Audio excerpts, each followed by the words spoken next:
Hi, this is Robert Clinky-Beard with the Commercial Landscaper Podcast. Really excited to spend the next 30 minutes with you and really find out what ways in which we can improve your business. If you go away with 1-2 improvements to your business on a weekly basis, that makes significant progress over the year. We really hope you enjoy the shows. I encourage you to like and share with your friends, your network, your family members. Based on my book, The Ironman Mindset for Entrepreneurs, I want to pull out some type of content, some type of nugget every single week, meeting a guest, and that helps you develop your business and become more profitable. So check out the Wilson 360 website, look at some of the coaching programs, look at some of the training courses, click on those links, figure out how can we help you. We have now 14 people on the team that can come and help your business. So cheers everyone, have an awesome day.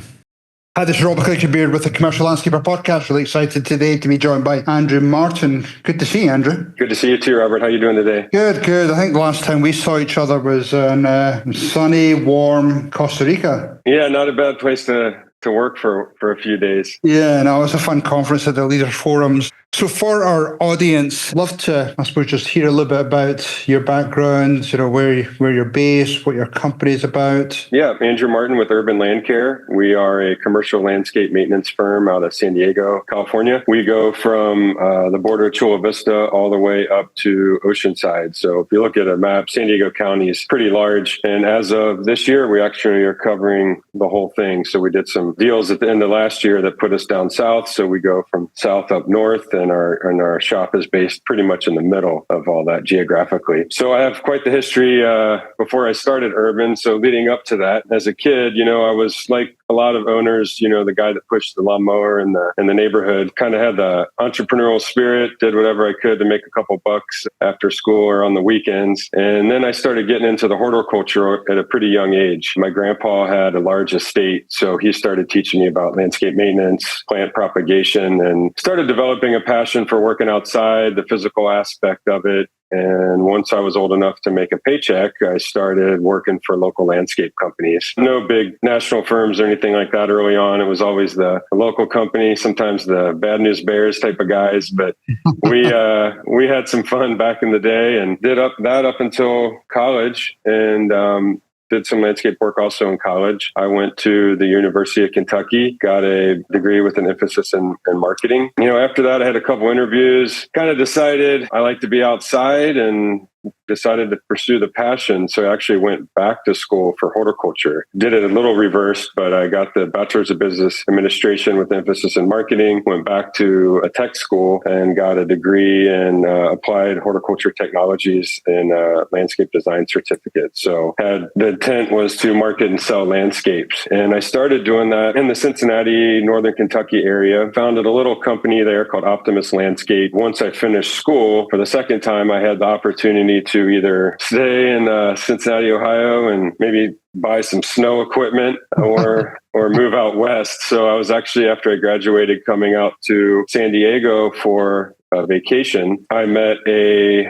gentleman named Vince Gurman with Valleycrest Landscape Development. And we had a preset meeting and went out to lunch, and he took me down to a town called Pacific Beach in San Diego and, kind of fell in love with that lifestyle. So he offered me just an entry-level position as a landscape development estimator. I accepted that. I packed up my stuff. It was my 24th birthday.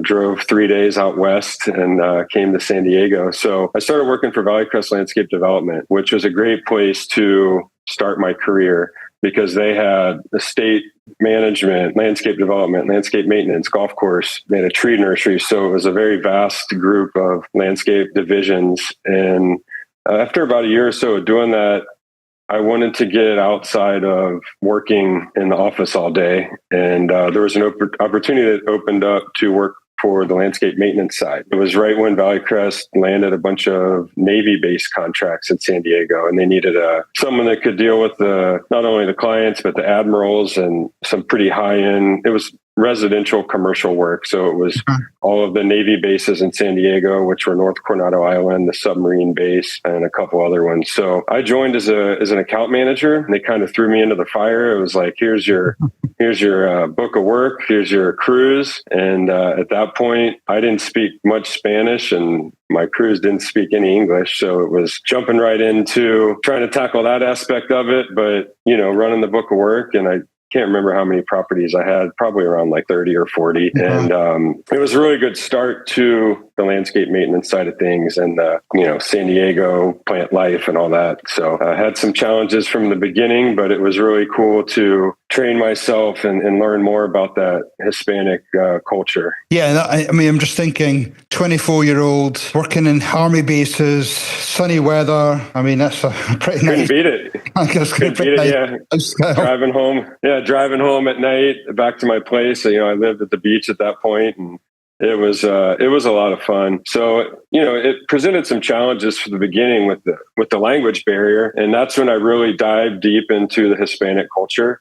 I started eating lunch with these guys. I would eat whatever they would feed me, nopales tacos, which is a fruit from a cactus, right. Hot dogs and eggs, whatever it was that they had that day. We'd share food, we'd talk. And then I started going to Spanish school at night at UCSD at an extension program. So I was working 6 a.m. till 4, grab a quick workout or whatever I could. Then I was going to school at night. So my days were 12 to 14-hour days. But I did that for a couple of years, and it really helped out. And I also started having lunch when I was a couple of years later with the secretaries that spoke Spanish, and they were teaching me more of, higher level Spanish. Then I even started diving down into traveling into Mexico and taking solo trips. Yourself in that language, in that culture. I really did.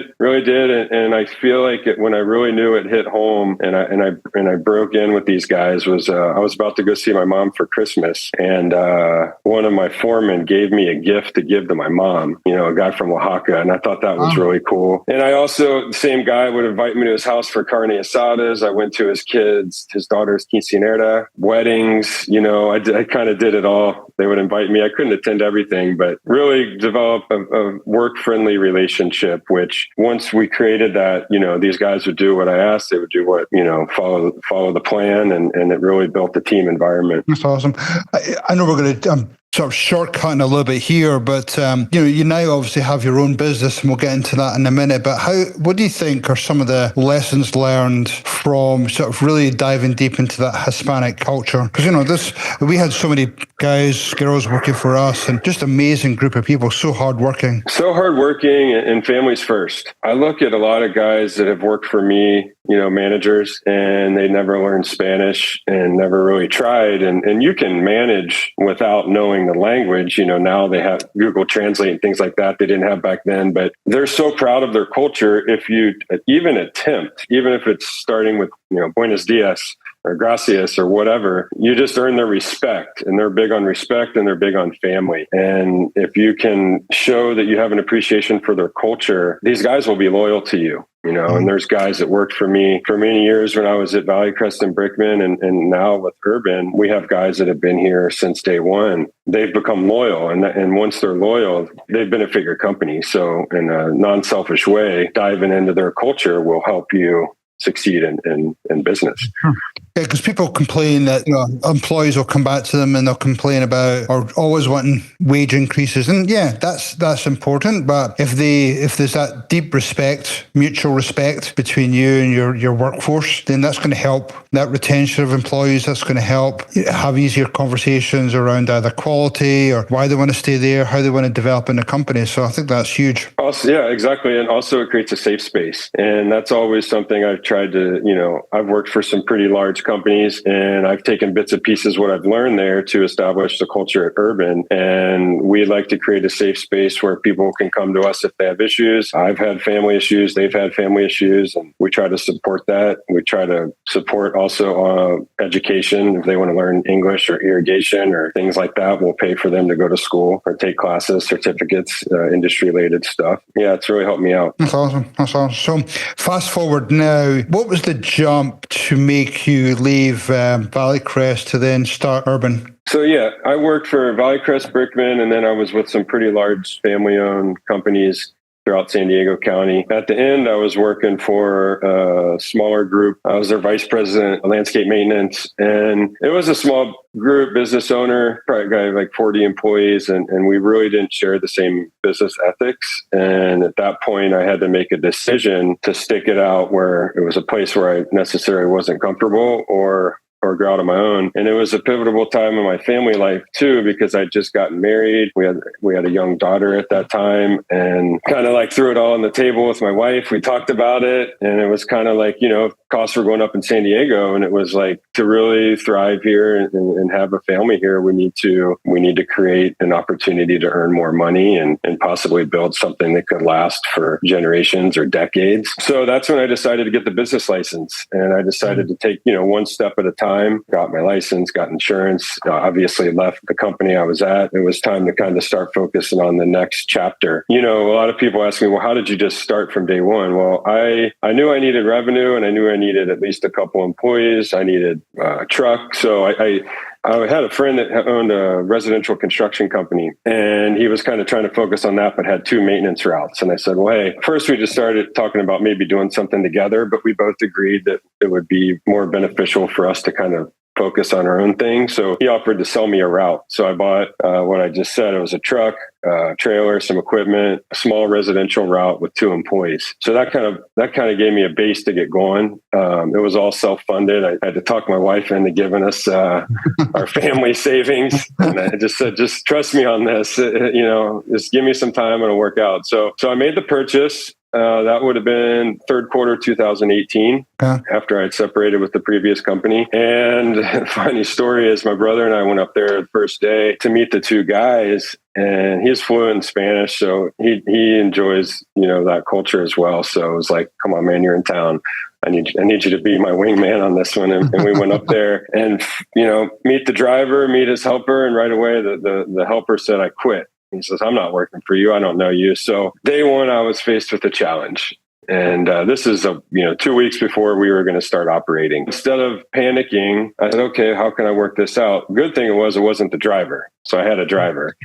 And, I just kind of took a step back, figured out what to do. What I did was I sold more work right away, that I wasn't able to bring on not just 1 guy to replace him, but 2 guys. So my driver said, hey, I got 2 guys. I said, oh, okay, well, I'm not even paying myself yet, but we'll figure out a way to make that work. So we sold a couple more jobs. We got those guys set up, and we started moving forward. So 2 weeks later, we started operating. My intent was to grow commercial landscape maintenance, but I knew I needed to start, somewhere. So we started operating like that. And then we eventually slowly got rid of the houses and replaced them with commercial work. I think I sold my first HOA 1 or 2 months in, and then that kind of snowballed into other commercial properties. So frame of reference now, here we are, February 2025. What size now that you can either share revenue or number of employees, whatever you feel comfortable? Yeah, so we have about 65 maintenance accounts, 30 employees, and we're in the 3 to 4 million annual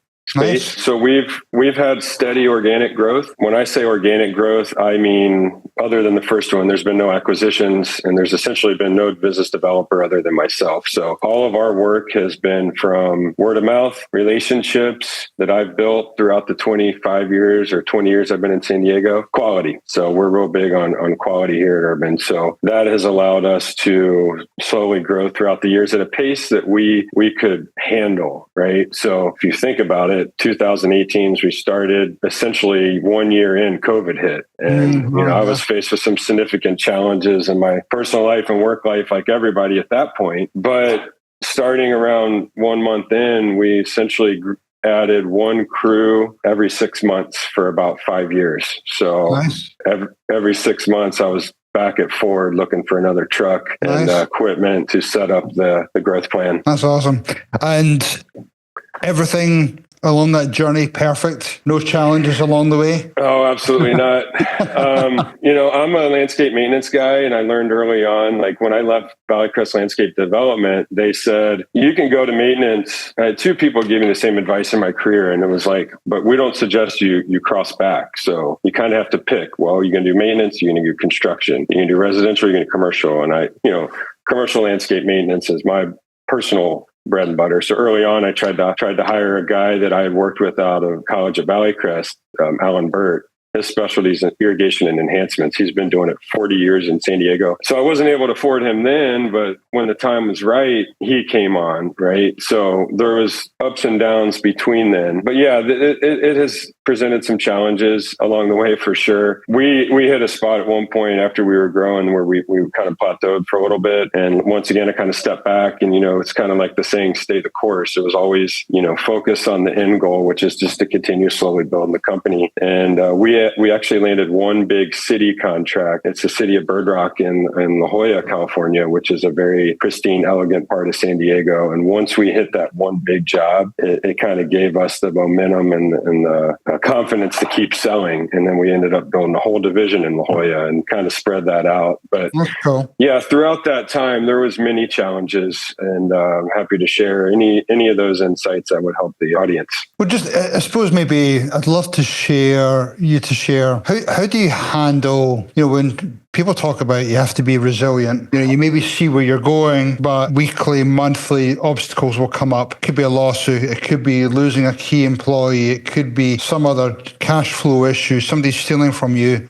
And a lot of the employees don't necessarily see those challenges. Yeah, that's true. They just think that you're making all this money, but secretly you're still putting on this brave face. Yeah, you got to show up with a smile, right? Yeah. So what are some of the things how you deal with those challenges? Do you retreat, reflect? Right around COVID, I was like everybody else, where I had some immediate changes overnight. My wife was working at home. We had 2 young kids. I think at that time, I'm guessing they were around 2 and 5. Both were at home. And, during that time, I'm not here to air out all my personal drama, but I'll share a little bit to maybe help some people out there. During that time, I didn't really focus much on self-care. I've always been a big advocate of exercise. And during COVID, I kind of had to put that on hold because we were growing. I couldn't go to the gym, and I was really just grinding out the work. And at that same time, I had some stuff going on with my family. My older brother, Jason, who was a PhD, who at the time he was getting his dissertation, was battling some extreme mental health issues. So I was actually working all day long and then coming back, handling my kids and my wife, and then having almost a nightly conference call with my family, essentially how we could save his life. And, it was extremely hard. Definitely don't want to tear up on this podcast, but, and I'm not here to, for a sympathy story. It's more of to raise awareness for mental health and also to, honor him in a way. He was a brilliant guy, and essentially he could not pull through that. So we lost him. I think it was 4 years ago. We just celebrated that. During that time, I didn't really have a choice. I had to kind of buckle down and keep moving forward. So once he passed, I remember going up to my yard and, the Hispanic, back to the Hispanic culture, they're very stoic. There wasn't much, emotion from them, but they expressed it in a way that I knew that they cared about me and about him, because, I had other people come by months later, share me with their stories. So during that time, like I said, we kept growing. And then almost a year later of kind of finally accepting that, my wife was diagnosed with ovarian cancer. That was kind of, I remember I was actually, I was buying a trailer. I was out in Lakeside, California, doing a purchase for a trailer. And she called me and said, "Hey, this is the news. I need you to come home." And I rushed home. And luckily I had just hired Alan at the time.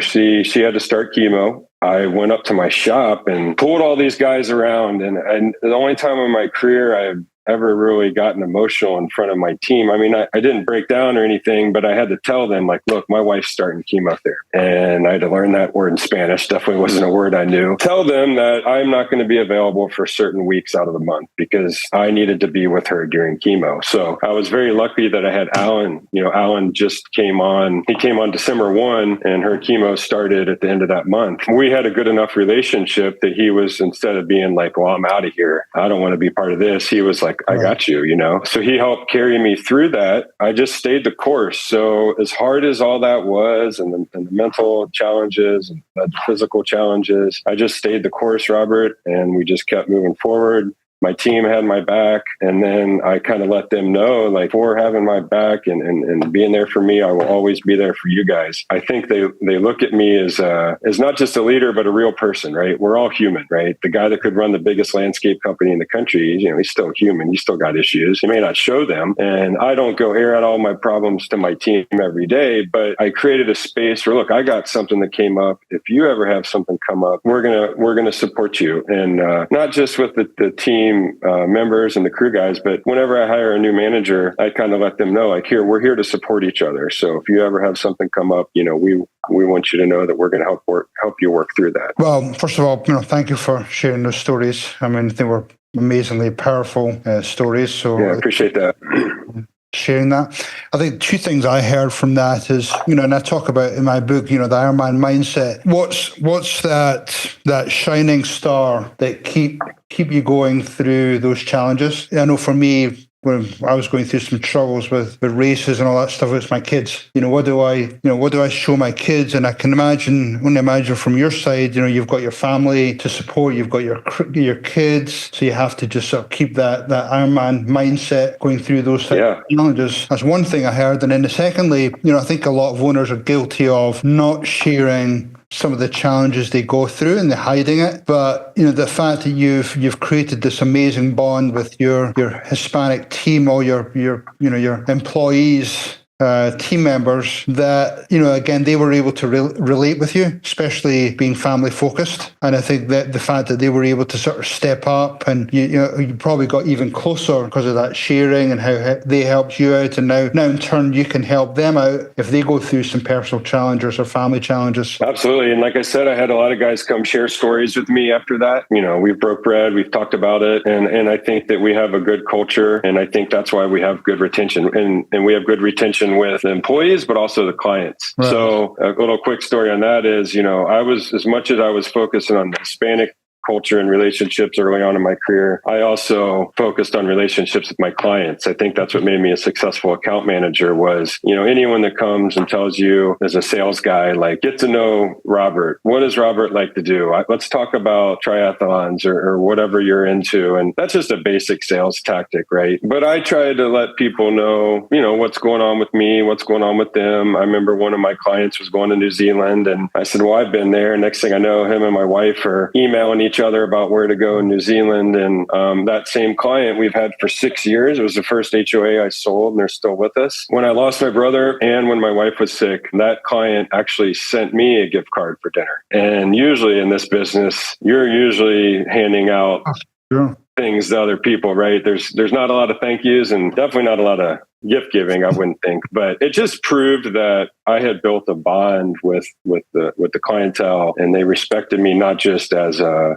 company and an owner, but as a person. And you can call it a friendship or whatnot, but essentially it's a bond, and it's a working relationship that they're comfortable with us because we're honest people. We do good work, and that's all they want. They want to be taken care of at the end of the day. Yeah, and I think all those types of things really make an unbelievably solid foundation for your company. And obviously you're already growing, but it just, with that solid foundation, you can build on that, because you're, not only do you have great retention with your employees, but they're obviously going to bring more people into your company because they know it's such a great company to work for. That's going to give you that, that workforce to be able to grow. Yeah, I'd say 99% of the employees that we bring on are from employee referrals. Yeah. We have a referral program, like most companies do, but a lot of them are family members. Some of the, family members have left, and I've worried, are we going to lose the other guys? Absolutely not. We have a gentleman who started as a laborer 6 years ago, and now he's our head irrigator, and he's come a long way, and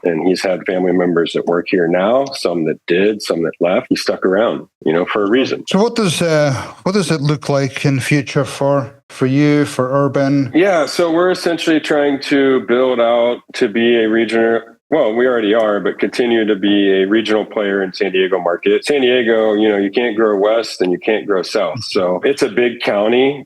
When I worked for Brickman, I think they had 5 branches here. So we're starting with building out this one big mega branch, and then we're going to probably split off to another one. From here, we could grow the Inland Empire. They call it Los Angeles, Orange County. But right now, we're really trying to focus on being the best player in our market. We're also trying to be on the forefront of water management. We have 2 divisions. So we have landscape maintenance, and we also have enhancements and irrigation. So I have a director for both divisions now, and one focuses solely on the irrigation and enhancements. And there's a lot of things happening in California that we're trying to be on the forefront of, like AB 1572, where they're going to make HOAs remove a lot of their grass, put in, drought tolerant landscaping. So that's going to happen in a few years. We're trying to be in forefront of that. Anything revolving water management, installing smart controllers, master valves, flow sensors, drip irrigation.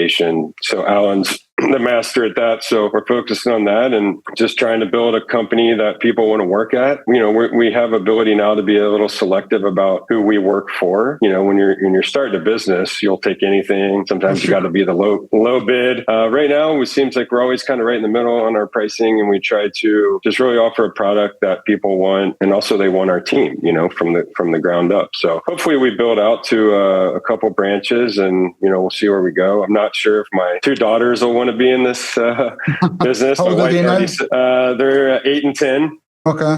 And they're both into totally different things, which is really cool to see. And my wife's an engineer, so she's got her own career going on. But we'll see where that goes. So for now, we're just going to kind of focus on the present. I don't like to look too far ahead. Kind of focus on the 1 to 5 year plan. But I'm really just big on staying the course. The course is to build out the region, build out the branch, and focus on the commercial maintenance. You always have opportunities to kind of steer off of that path. Sometimes it's hard to say no. And I'm getting better at that. Shiny objects.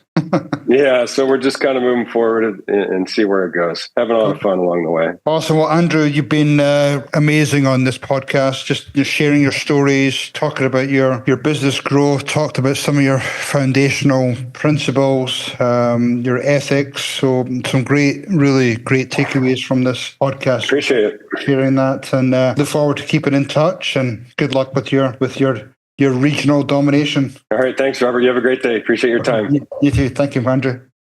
Hopefully that was pure dead brilliant for you today. We've got some great Ironman mindset takeaways for your business and for your leadership role. This is Robert Klinkenbeard, the Commercial Landscaper Podcast. Check us out on all the different podcast channels. Check us out on YouTube, like, share. Also check out our website, thecommerciallandscaper.com or wilson360.com. Check out some of the digital courses. Check out the book, The Ironman Mindset for Entrepreneurs. We want to make sure we have a pure, dead, brilliant day.